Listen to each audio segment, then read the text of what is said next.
अगले 5 साल क्या एजेंडा है, कोई माइंड में सोचा? अगले 5 साल के लिए यदि आप मुझसे पूछते हैं तो मैं यही जानता हूं कि मेरा जो रिसर्च का कार्य है एक लेवल तक हम पहुंचा चुके हैं। 5 साल के अंदर हमें आयुर्वेद को दुनिया के अंदर एविडेंस बेस्ड मेडिसिन सिस्टम में प्रामाणिकता के साथ में स्थापित करना, ये हमारा प्रमुख लक्ष्य है।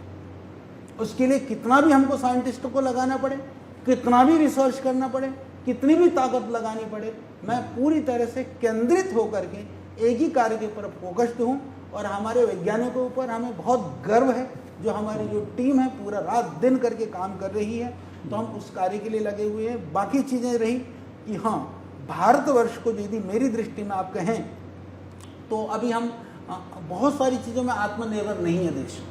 उसमें से एक क्षेत्र है जो एडिबल ऑयल है।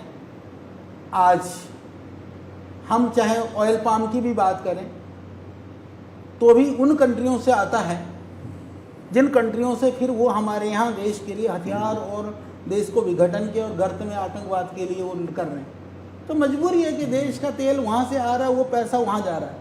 तो आप आत्मनिर्भर बनाना है हमको एडिबल ऑयल के ऊपर। आज हम सिर्फ पाम ऑयल के लिए नहीं, उसके लिए भी प्लांटेशन की योजना बना रहे हैं।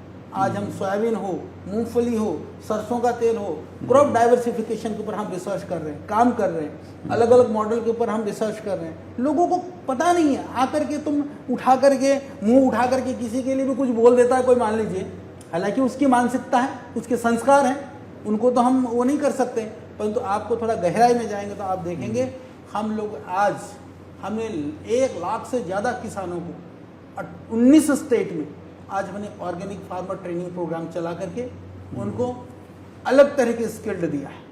आज हम लोगों ने MSME की तक पूरे देश के अंदर ट्रेनिंग का प्रोग्राम चला रहे हैं। मैं धन्यवाद करूँगा आदरणीय हमारे वर्तमान में भी मंत्री हैं आदरणीय गिरिराज सिंह जी का।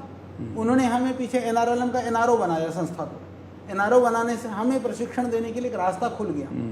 हमने पूरे देश के अंदर प्रशिक्षण चलाया, फार्म और नॉन फार्मिंग सेक्टर में हमने काम किया। तो आज हमारा लक्ष्य यही है कि लोग आत्मनिर्भर हो, आजीविका की दृष्टि में देश आत्मनिर्भर हो।